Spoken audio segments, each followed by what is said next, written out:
fasting. What is the philosophy behind fasting? What benefits does it have? Why did Allah subhanahu wa ta'ala command us to fast? Very briefly, there are a number of benefits that fasting offers. First of all, fasting allows you to taste hunger. That creates empathy, so you can help the poor. There's a difference between sympathy and empathy. Empathy means when you try to experience the pain and suffering that others go through.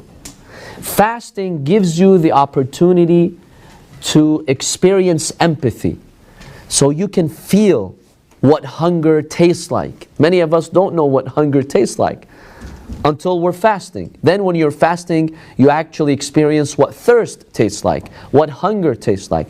That motivates you to give. And that's why statistics show that in the month of Ramadan, Muslims are more giving than any time of year. Why? It's always good to give.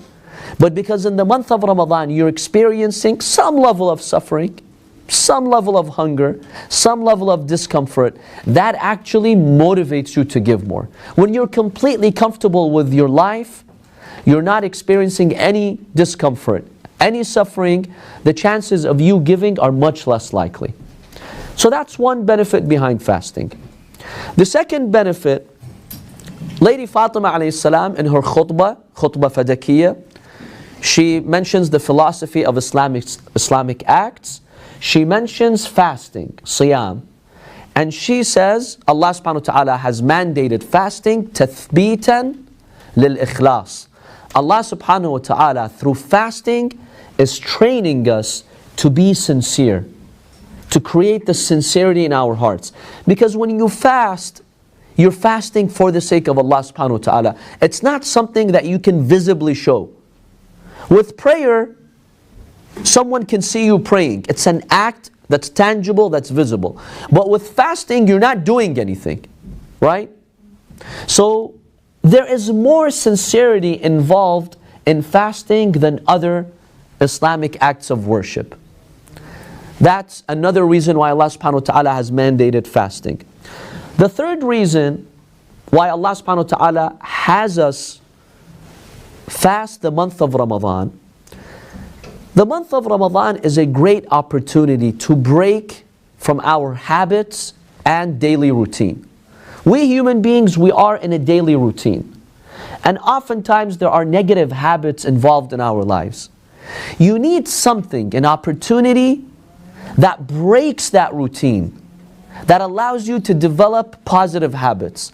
The month of Ramadan is the best opportunity in the year, because when your schedule changes, in the month of Ramadan we all change our schedules, because the time that you would have to eat that pre-dawn meal, the sahar, the suhoor, or the time that you go and break your fast, you have to plan that. You have to make changes during your schedule, at night, during the day. Islam believes introducing changes like that to your schedule is actually very healthy. Because if you're struggling from a bad habit during the month of Ramadan, you can break free from that habit. If you have a negative routine in your life, and not a routine that's positive, that's uplifting, in the month of Ramadan, you can actually break from that. And many people have changed after fasting the month of Ramadan. So that's another reason why Allah subhanahu wa ta'ala has asked us to fast. A fourth reason, and the final one that I'll share with you, is for us to develop the nafs. Tarweed al-nafs. Because when you train yourself to resist your physical desires, that empowers your nafs, that empowers your soul over time. That's why it's mustahab, by the way, even with minor issues, to resist your temptation and desires and that which you seek comfort in. Sometimes scholars would give this example to their students. They're like, once a month, sleep on the ground without a blanket. Now you might think this is silly, but try it. It changes you. Because it reminds you, first of all, of so many other people who are suffering, who don't have the luxuries that you have.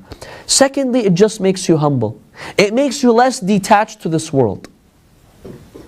You're craving a food. There's nothing haram about eating it if that food is halal. But every once in a while, say no. Why? To teach your nafs that you're in charge. I'm in charge here, not you. Always make it a point to teach your nafs, to teach your desire, to teach your temptation that I am in charge.